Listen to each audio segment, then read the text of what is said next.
Imagine one day your world turns upside down. You find out the person you love is betraying you.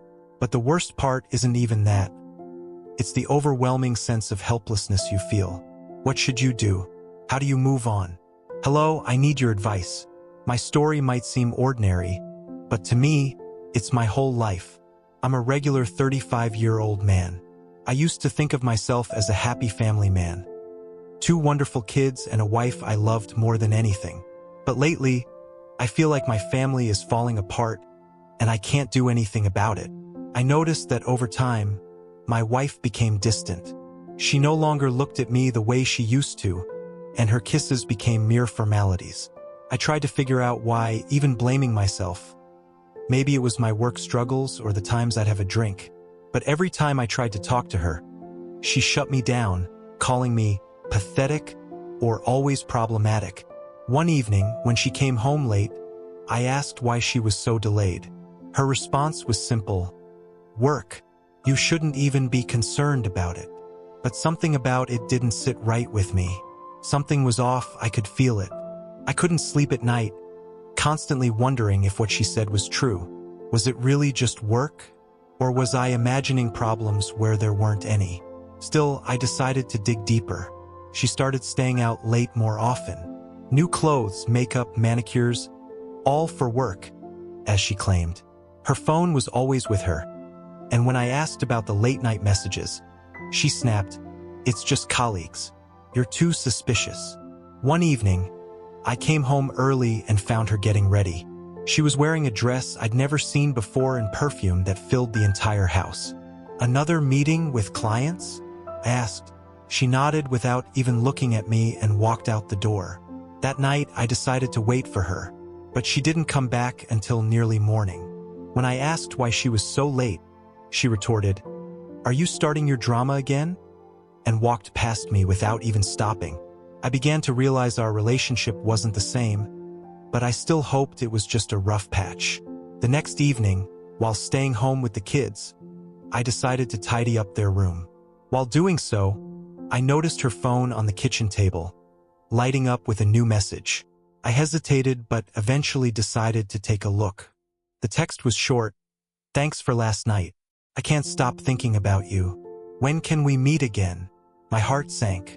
My hands started trembling. First, I couldn't believe it. Maybe it was a joke or just a friend. But the more I stared at the screen, the clearer it became. It was exactly what I feared.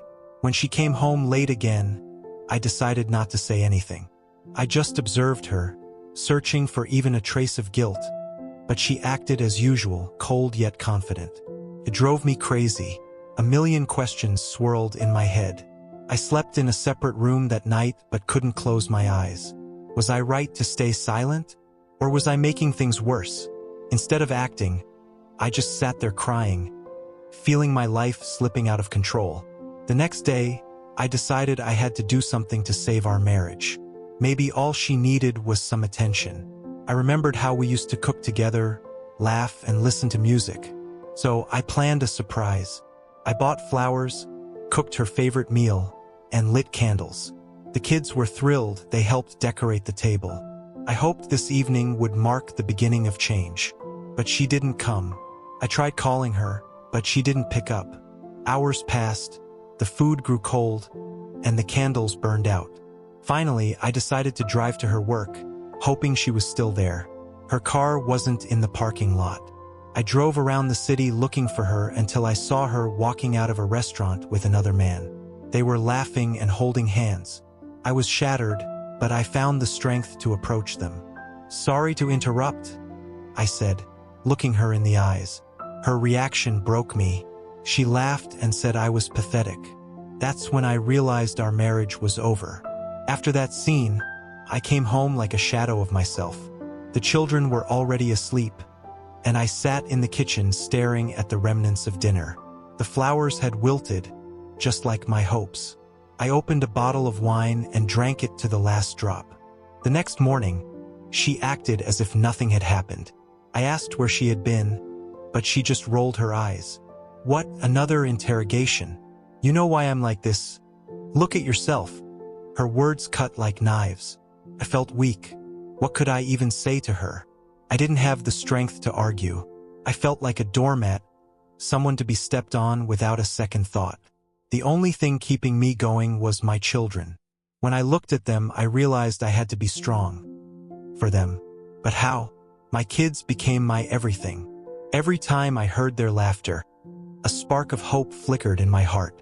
We cooked together, played soccer in the yard, read bedtime stories. I tried to make their lives happy, even as I felt completely broken inside. At the same time, I noticed my wife pulling further away. She spent all her time on her phone or out of the house. She seemed uninterested in how we were living, and that became the final sign. Something had to change. I began to imagine our lives without her. I thought about how peaceful it could be if the kids and I started fresh. The thought was both terrifying and liberating. One morning, I woke up and realized I couldn't go on like this. I gathered every ounce of willpower I had and decided to act. But what exactly was I supposed to do? Could I just leave? What would happen to the kids? I was scared, but for the first time in a long while, I felt a spark of determination. I didn't know how much our lives would change, but I was ready to take the risk.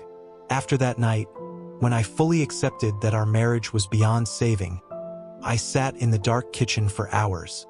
The same questions kept echoing in my mind. How do I move forward? What can I do to save my kids and myself? The children were asleep in their room, their soft breaths audible even from the kitchen. They were the only reason I was still holding on. Thoughts of them started to form a plan in my mind. I couldn't stay in this house any longer. I couldn't keep watching my wife trample our family and my dignity. But what would come next? Over the next few days, I kept to myself. My wife saw this as another defeat on my part. "Finally, you've accepted it," she said sarcastically when she saw me silently sitting at breakfast. But my silence wasn't acceptance. I was preparing. I started researching options for moving away. A small town where we could start fresh. I didn't need a big house or a luxurious life, just peace and stability for me and the kids. I also began gathering important documents, the children's birth certificates, my passport, and a few essential papers. I tucked them away in a folder and hid it in the furthest corner of our shared closet. Every evening, when my wife went out to meet colleagues, I wrote down my thoughts in a notebook I kept hidden in a drawer. In those pages, I carefully planned our escape, what we would take, how we would settle in a new place. Every detail mattered. One evening, I overheard her on the phone. She was standing on the balcony, laughing, her voice warm and happy. I couldn't bear the falseness anymore, the stark contrast to her coldness toward me. That was the final push. I firmly decided we had to leave. The next morning, I took a day off work and drove to a nearby town. There, I found a small house on the outskirts that seemed perfect for us. The landlord was an elderly man who needed tenants to supplement his income. I carefully discussed the terms with him and promised to pay the first month's rent. On my way back home, I felt a mix of emotions. On one hand, there was joy. I finally saw a glimmer of hope at the end of the tunnel. On the other, there was fear. What if my wife found out about my plan? What if she tried to take the kids away? That evening, I checked our bank account. There was a modest sum of money I had been quietly saving, avoiding unnecessary expenses. That money became my lifeline. I decided to use part of it for the move and keep the rest for emergencies. The children didn't know anything. They ran around the house happy and carefree. I decided I would tell them everything the day before the move. My most important task was to make sure they felt safe and weren't afraid of the changes. In the following days, I kept preparing. Quietly, I packed the things we truly needed: clothes, the children's books, family photos. Every time my wife left the house, I used those hours as productively as possible. The last evening before the move was tense. I decided it was the perfect moment to take the final step. My wife was getting ready to go out, as usual, and her indifferent tone filled me with both anger and sadness. "Don't you have anything to say to me?" I asked, standing by the doorway. She gave me a cold glance. "What do you want to hear? That your paranoia is just your sickness?" I didn't say anything more. I watched as she shut the door behind her, not knowing it was goodbye. After the children fell asleep, I carefully lifted them into my arms and carried them to the car. They stirred slightly but quickly fell back asleep. My heart was racing. I took one last look at the house where we had lived for so many years and got behind the wheel. A new life awaited us. The darkness outside the window began to dissolve into a thin mist as we set off.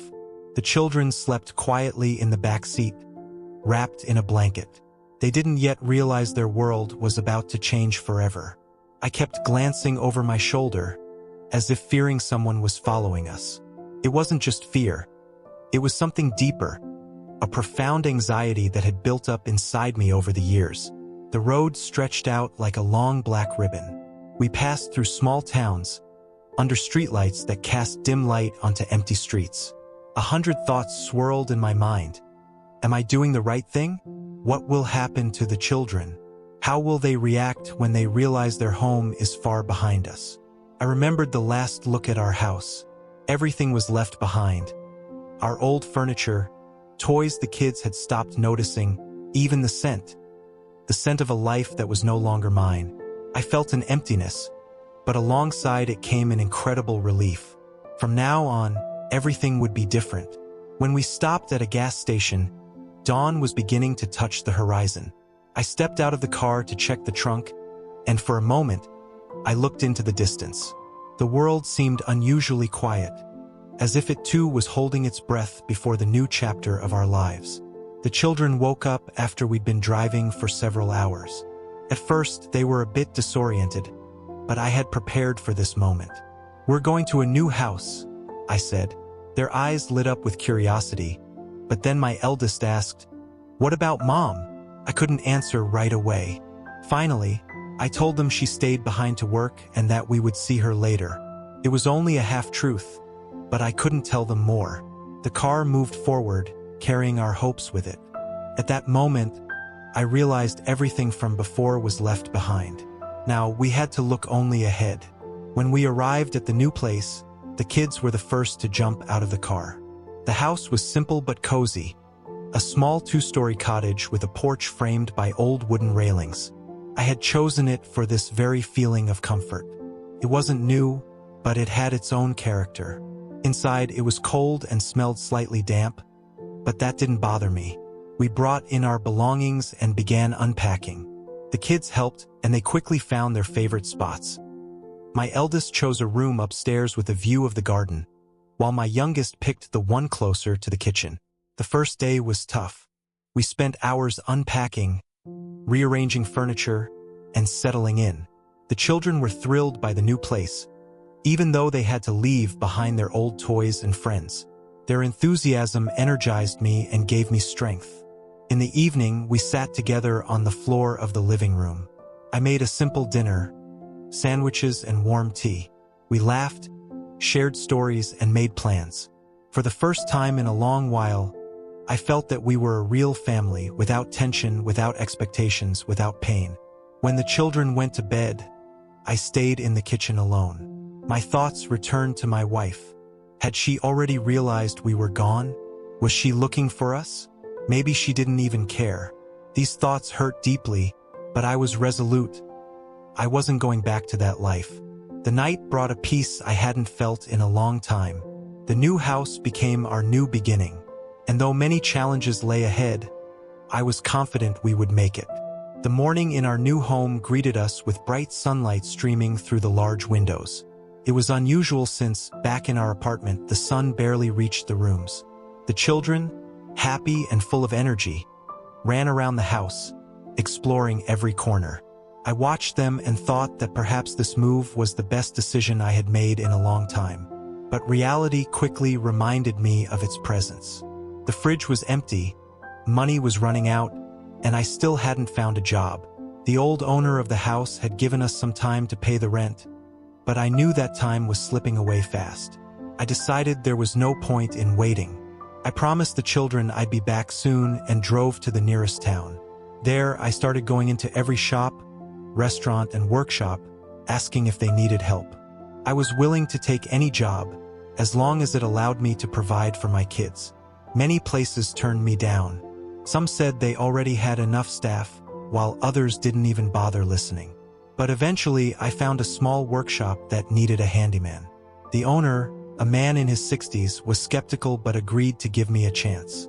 "I'm not promising much," he said, looking at me from under furrowed brows. "The work is hard and the pay is small. But if you prove yourself, maybe we can talk about something better." I was ready to accept any conditions. It was a small step, but I felt it was leading me toward a bigger goal. When I got home, the kids greeted me joyfully.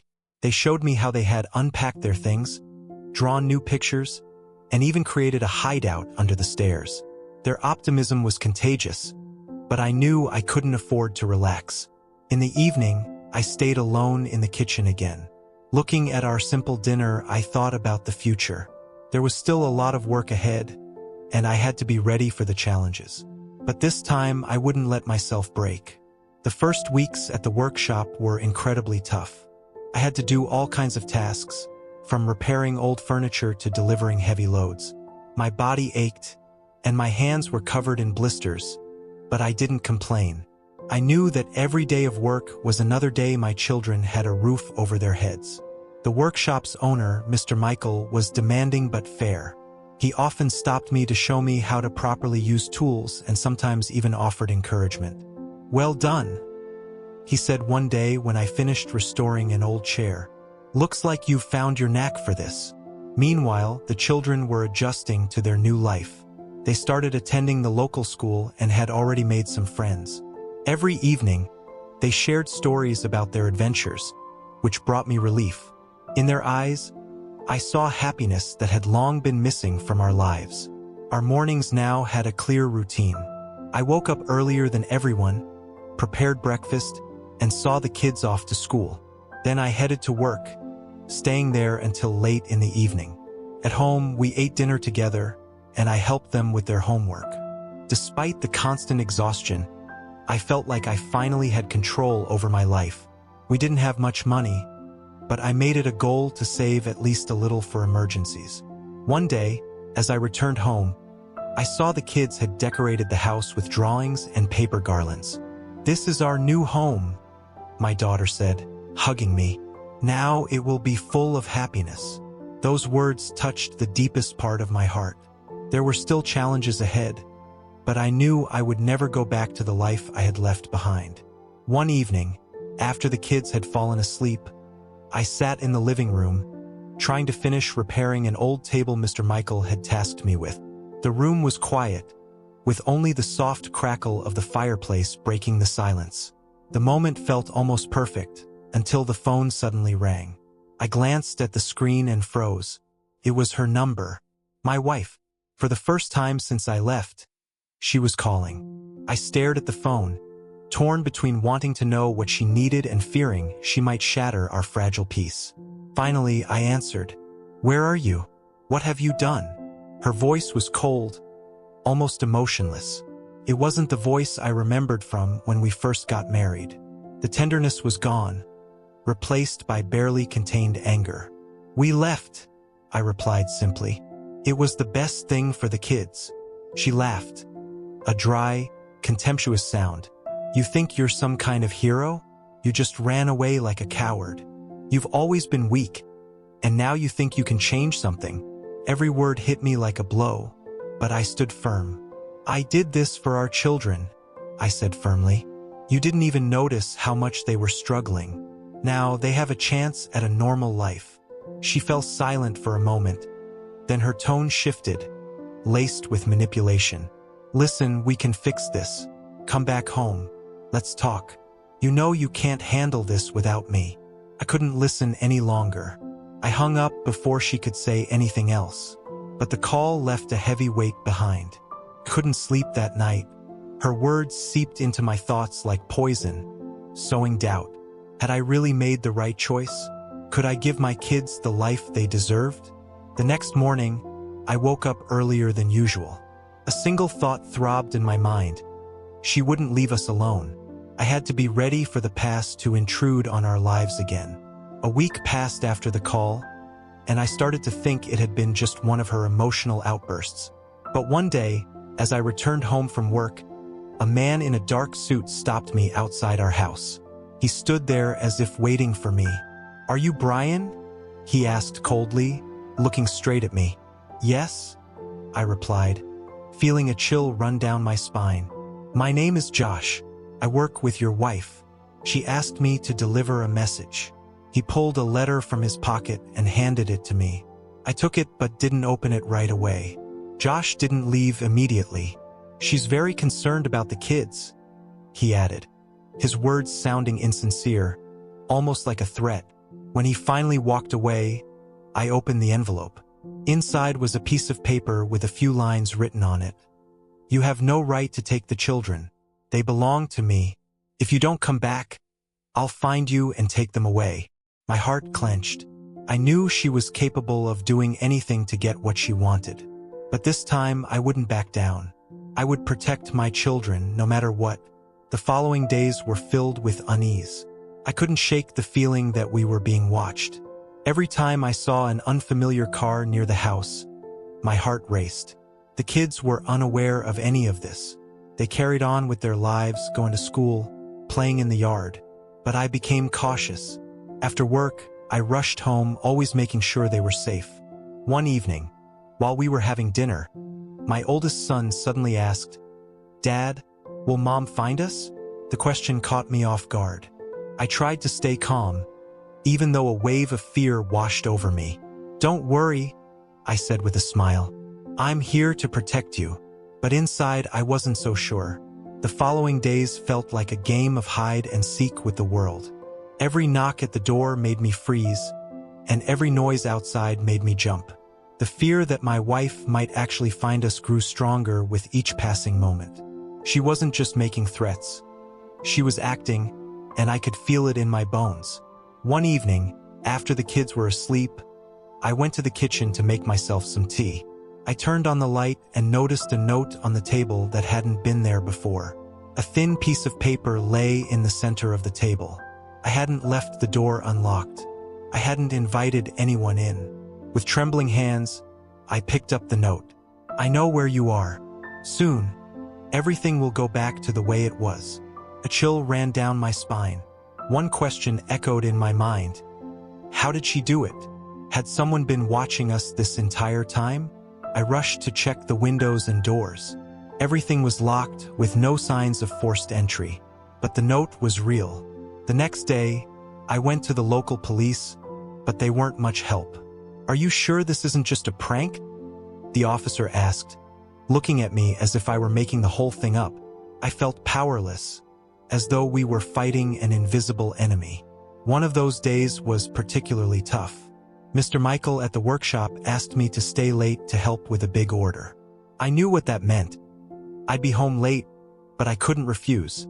The kids were home alone, and even though they assured me they'd be fine, I couldn't shake the anxiety. When I finally arrived, a storm loomed over the house.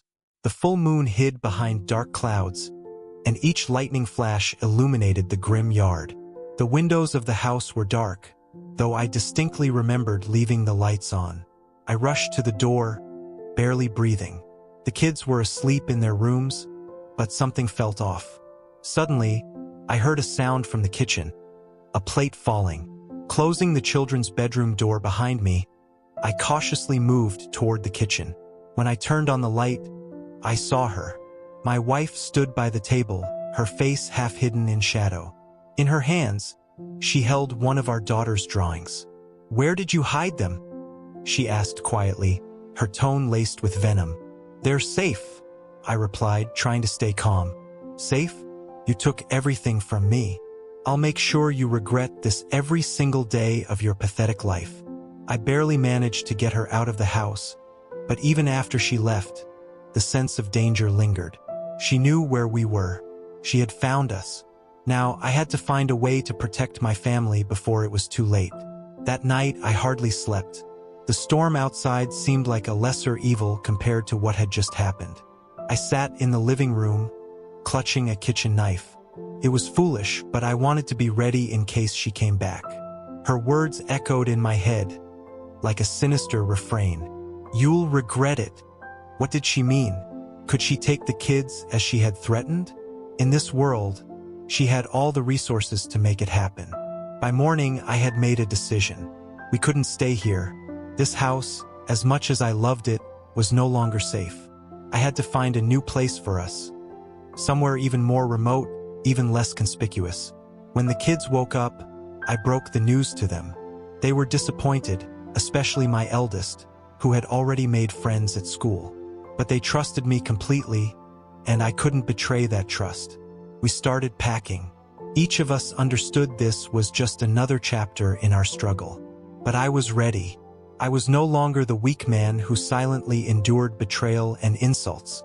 This time, I was defending what mattered most to me. Once again, the car carried us into the unknown. And though the road was long and my heart was heavy with fear, I knew this. I would fight for my children until my last breath. Life sometimes corners us, leaving us feeling like there's no choice. But in reality, there's always a choice to fight or to surrender, to embrace the past or to break free from it for good. Now, I want to ask you, my friends, what would you have done in my place? Was I right to run away from my wife to protect the kids? Or should I have handled it differently? Your opinion truly matters to me, as I'm still searching for answers to all these questions. Write in the comments how you would have acted. What is more important in such a situation, standing your ground or escaping? Perhaps some of you have faced something similar and can share your thoughts. Let's discuss this together. I look forward to hearing from you.